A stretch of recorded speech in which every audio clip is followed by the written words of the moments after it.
You are the phoenix rising from the ashes on today's Oblyron Divination.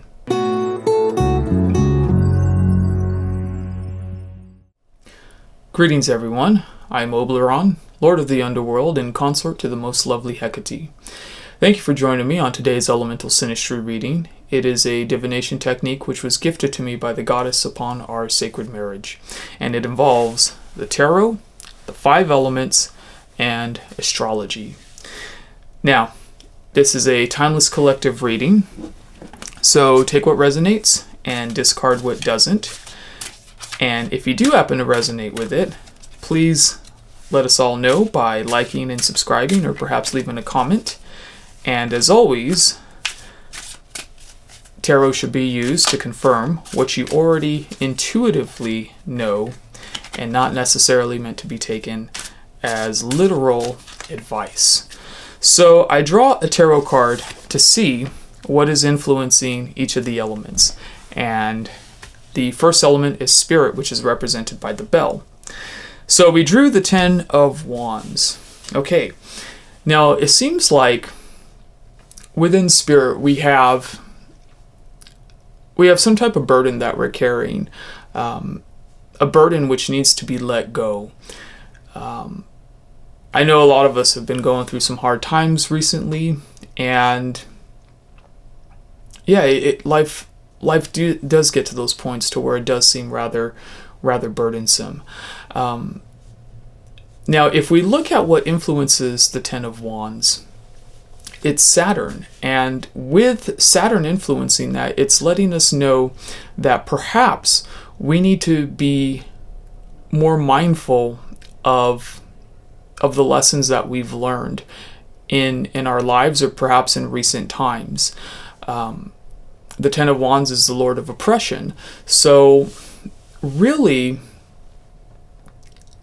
the oppression is mostly within ourselves. It's within our own spirit. That fire energy combined with this spirit energy.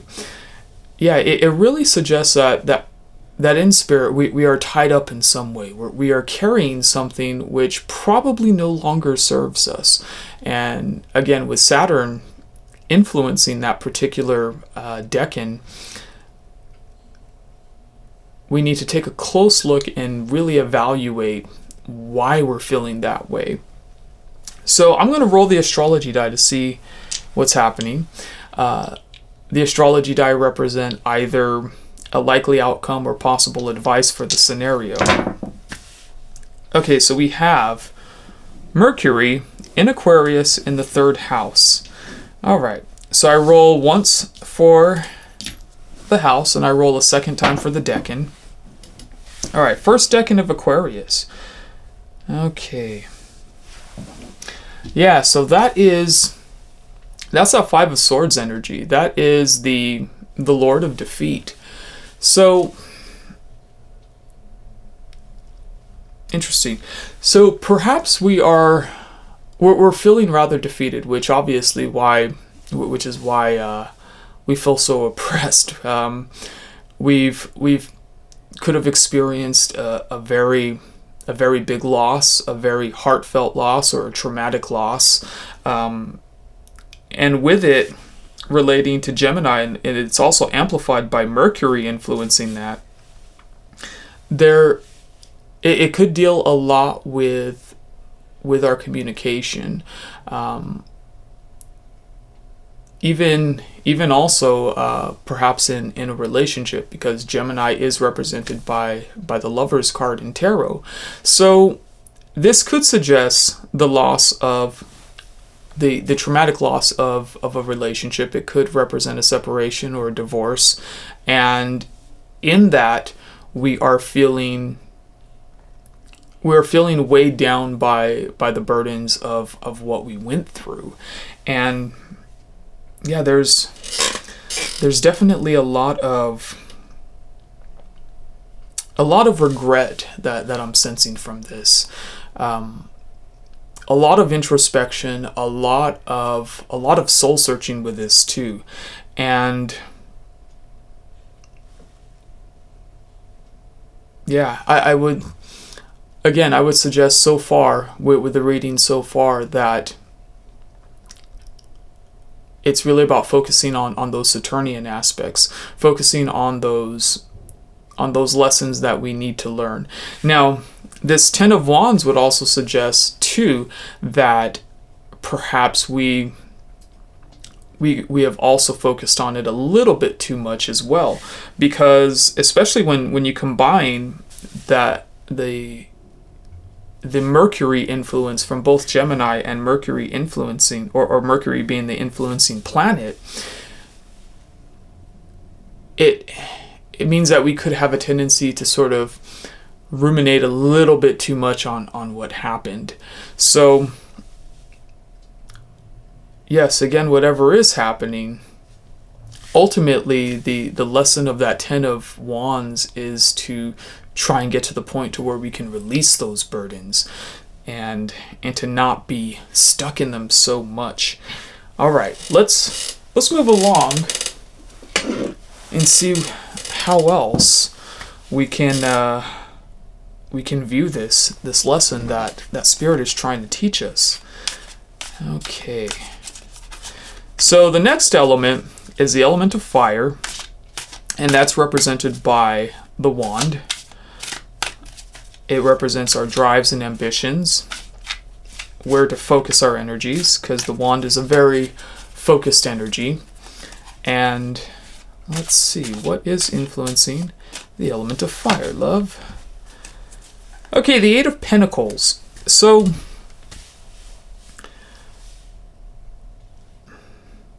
yeah, the Eight of Pentacles is the Lord of Prudence. It's really about being steadfast in our approach to things.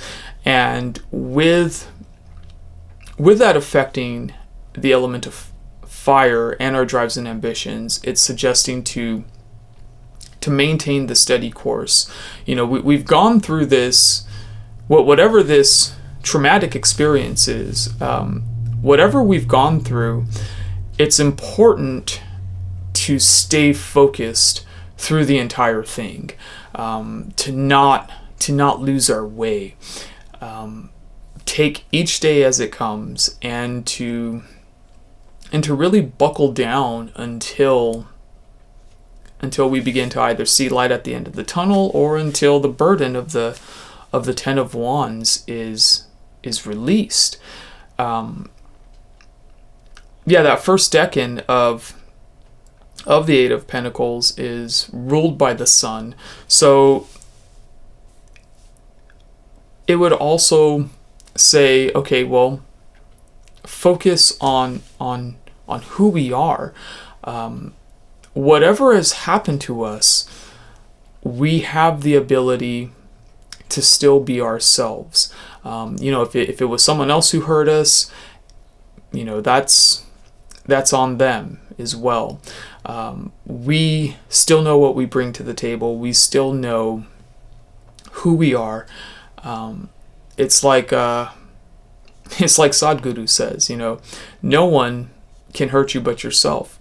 And a lot of times, people will hurt you, and we can't control the actions of other people, but we can control our response to those actions, and we can control our outlook to those actions. And that seems to be the message of what fire is trying to tell us, or what the Eight of Pentacles influencing fire is trying to tell us, is to just maintain the course, be who you are, take the slow and steady approach to maintaining your own sovereignty, so that we're not lost in this sort of overbearing oppression which we seem to be experiencing in the element of spirit. All right, let's move along and see what the astrology die have to say to that. So we got Uranus in Cancer in the third house. All right, so more third house energy. Let's see what the decan is. All right, we got a 6. We almost have a conjunction. Not quite. Okay. So Here, let me move this over a little bit more. All right, so that Uranus in Cancer, yeah, there's definitely an upheaval that needs to happen, especially within the sphere of what we would consider home.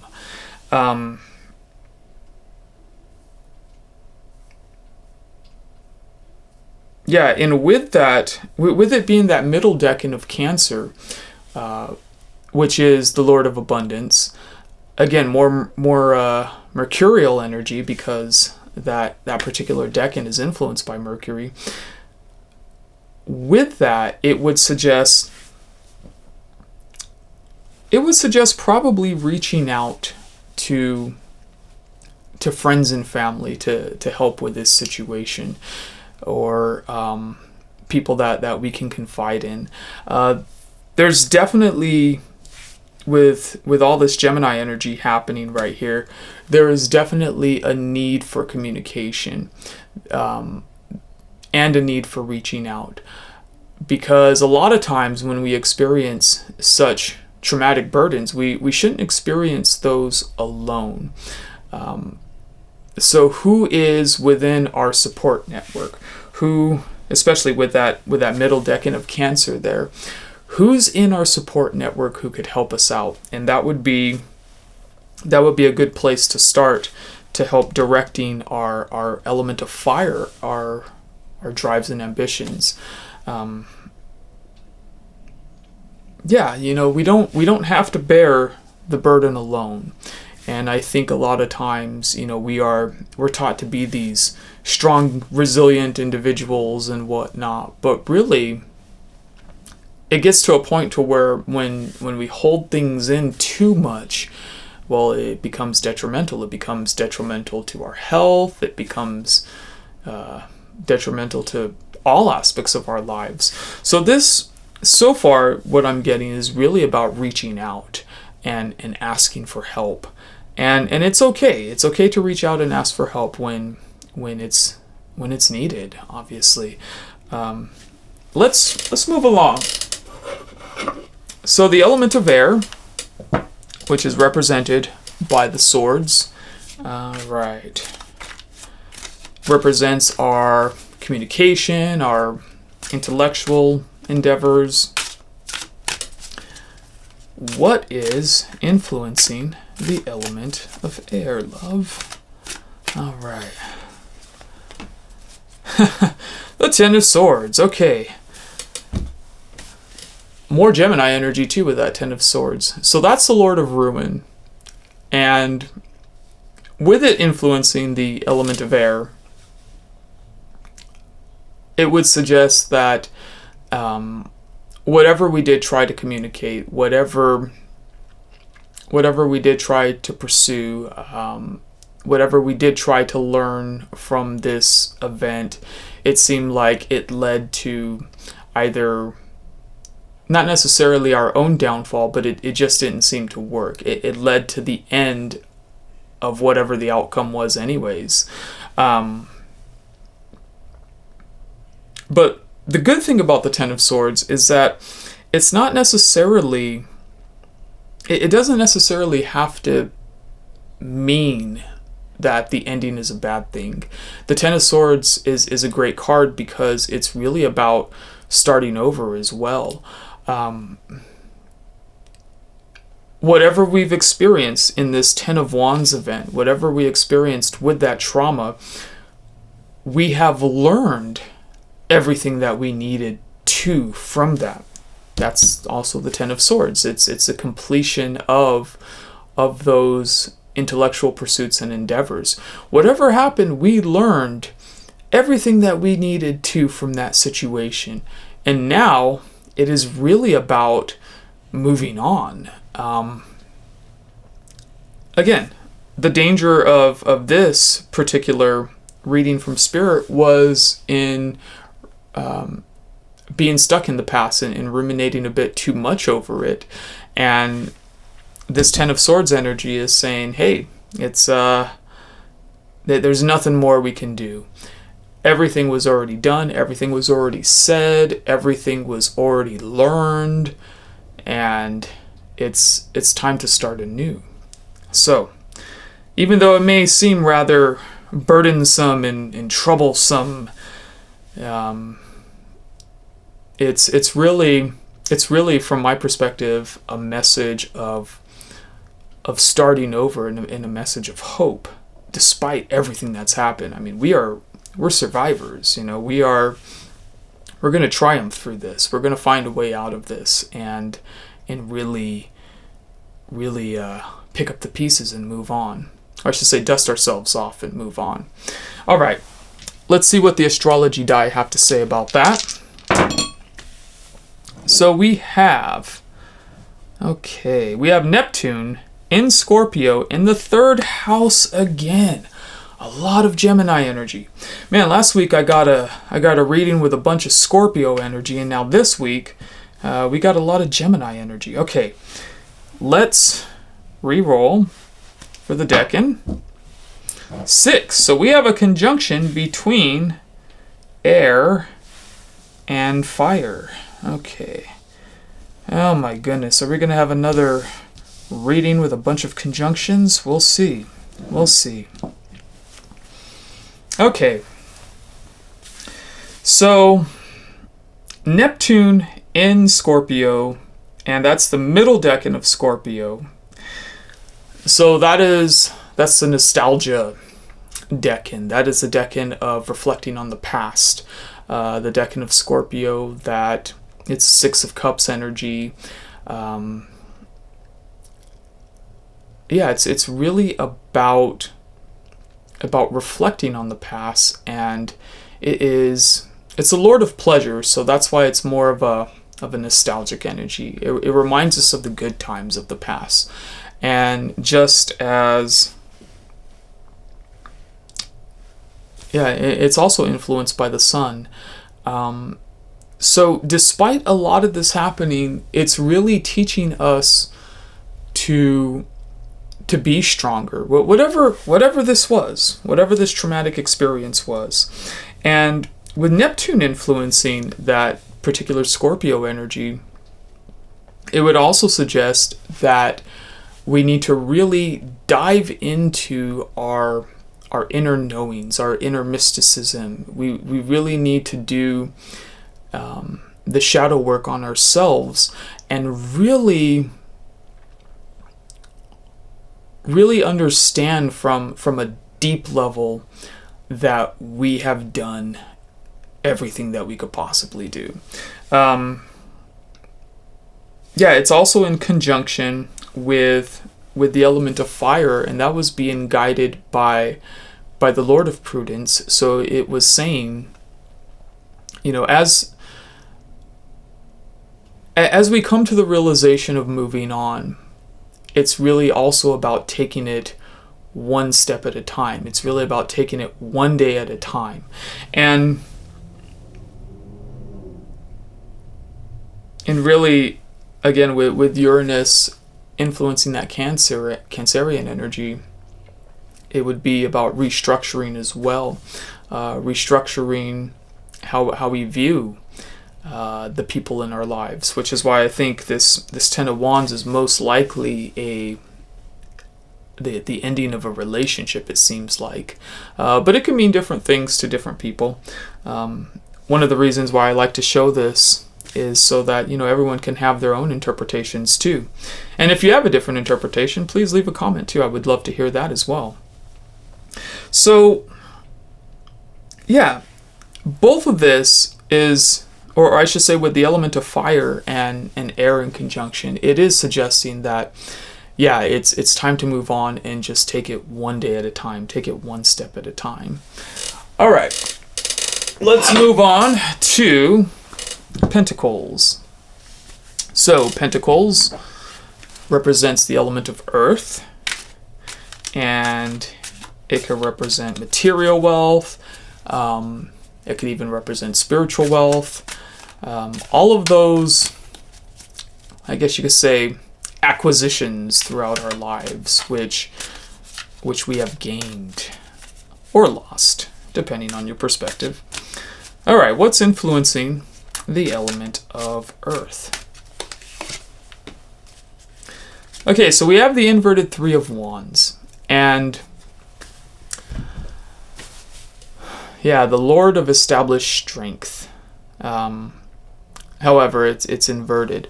So perhaps we are seeing that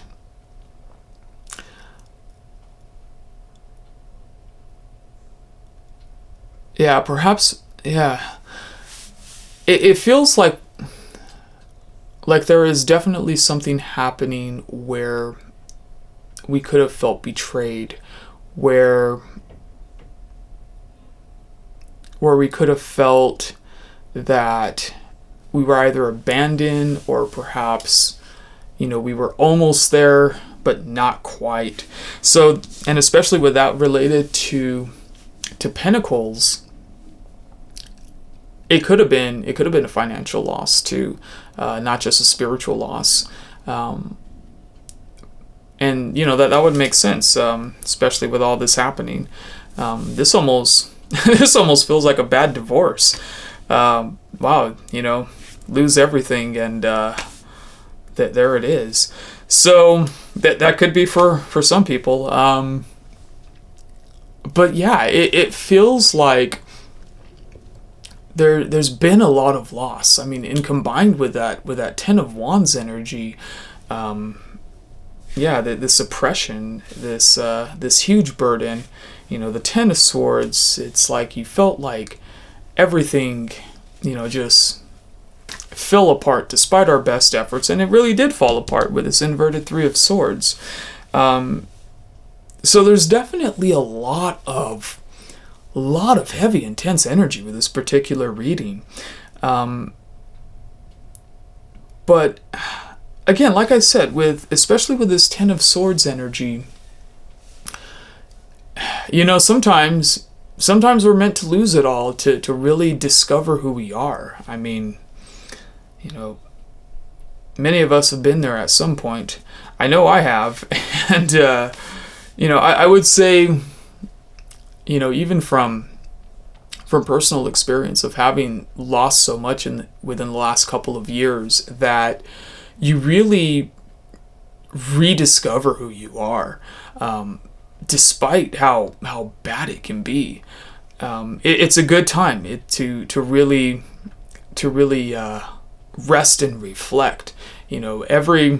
Even the phoenix rises from the ashes, and right now this seems to be a whole this seems to be a phoenix moment, because there's been so much loss, because there's been so much betrayal, so much feeling like, oh, I was almost just there, but it just all slipped away.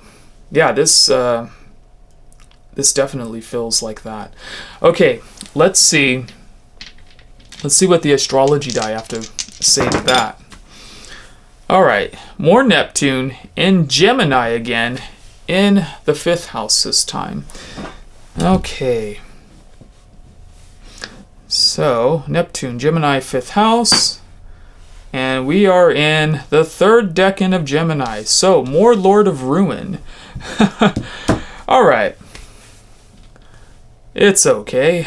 It's all good. Whatever doesn't kill us makes us stronger, right? So, yeah, okay, even though we have all this in Gemini, we have this in Gemini as well. But it's in the house of Leo.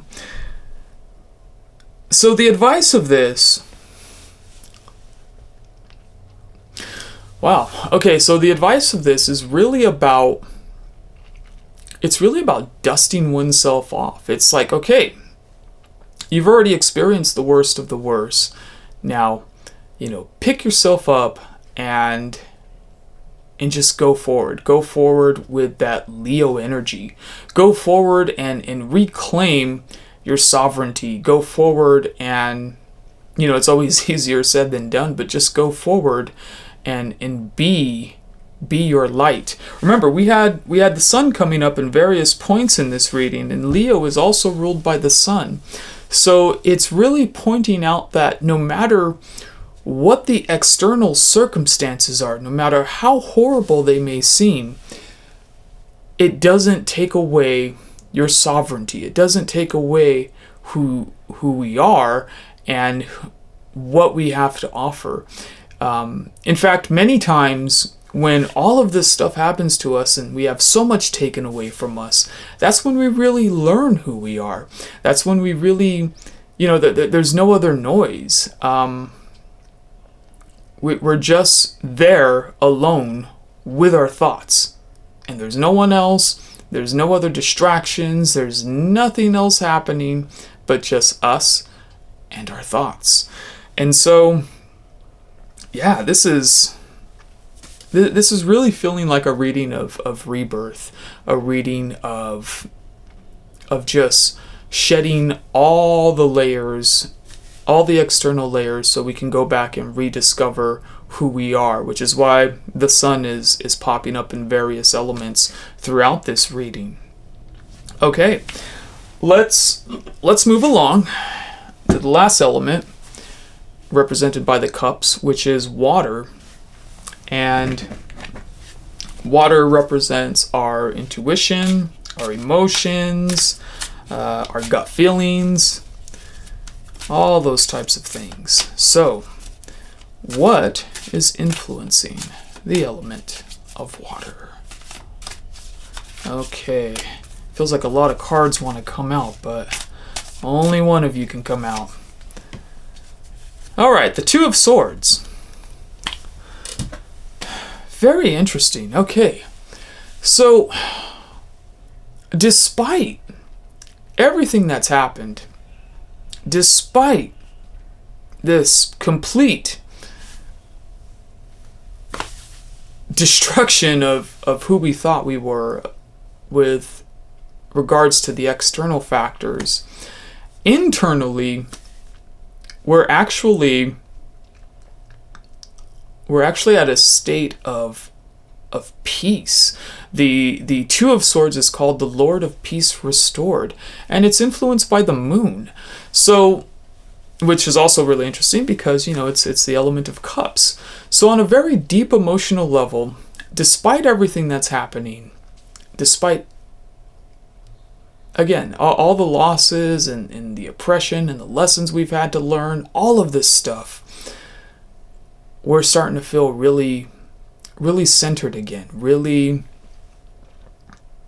I would almost say optimistic in a sense, because it's like with this Two of Swords influencing the element of water, it's almost like we are in this violent storm, and we are a lighthouse in the storm. No matter what the storm does, the craziness of the storm, the thunder, lightning, the waves crashing everywhere, we're just that lighthouse. We're just there, we're steady, we're shining our light.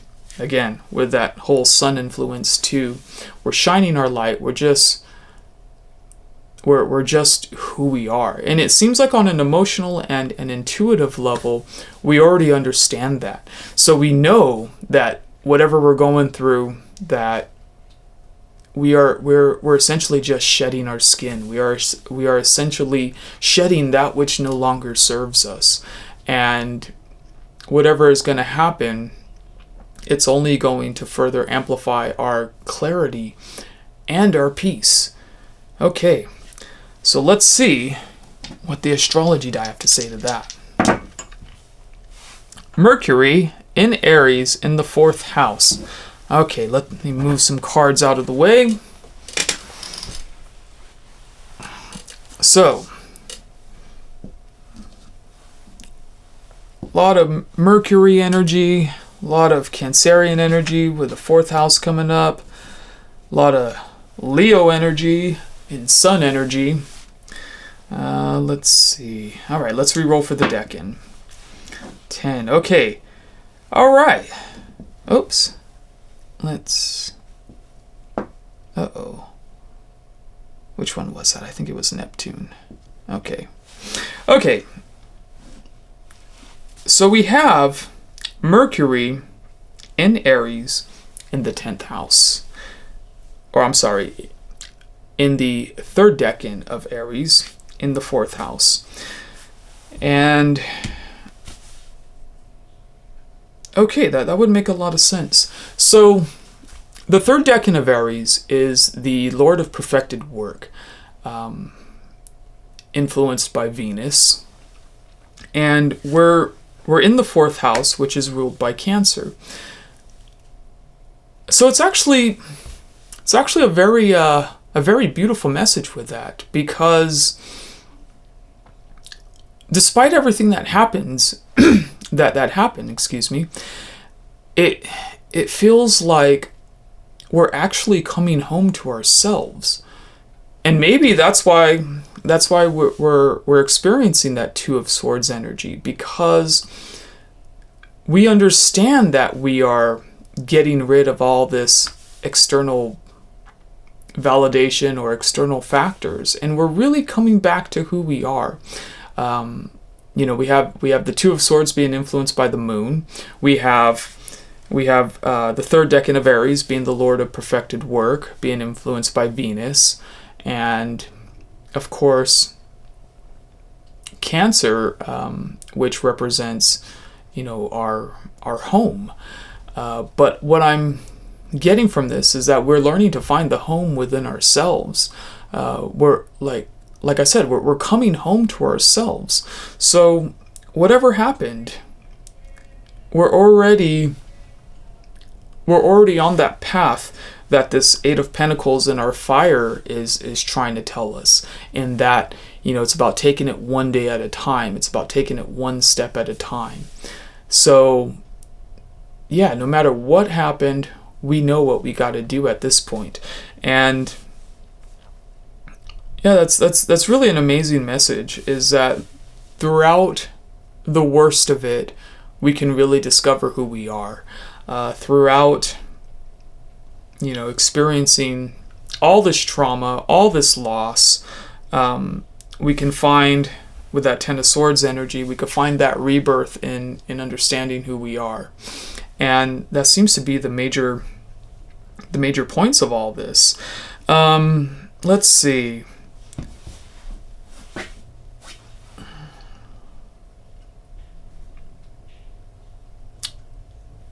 No, not quite.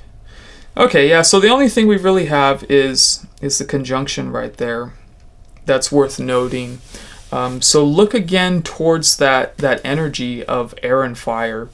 So it's really about, it amplifies the need to not only take it one step at a time, but also to realize that we are headed for a rebirth. We are headed for again, being that phoenix which rises from the ashes. And all of this stuff, the 10 of Wands, the inverted 3 of Pentacles, all of that is now the past. That is now really about that's what happened to us. It's really about following this emotional energy. And of course Mercury's there, so it's helping us to understand it with greater ease and with greater compassion. When Mercury is affected by those water elements, the water element of Cancer, we do find that Mercury becomes more of a counselor. And so yeah, maybe, or I should say, it is time for us to counsel ourselves. And also don't forget to reach out to family, as denoted by this Gemini energy. Of course, with it being influenced by Uranus, it could represent also an upheaval in who we decide to talk to. So be very selective and be very choosy of who we allow to share our burdens with, of who we want to talk with. Let's see. All right, I think that's about it for now. If you resonate with this message, feel free to leave a comment and let us all know how you resonated with it. I'm also going to be going over to the extended reading on Discord, so if you catch this video early enough It is free to the first 100 members who sign up, and after that, extended readings will be available only through a subscription. So, thanks again for joining me on this Elemental Synastry reading, and may Hecate illuminate your path and guide you at the crossroads.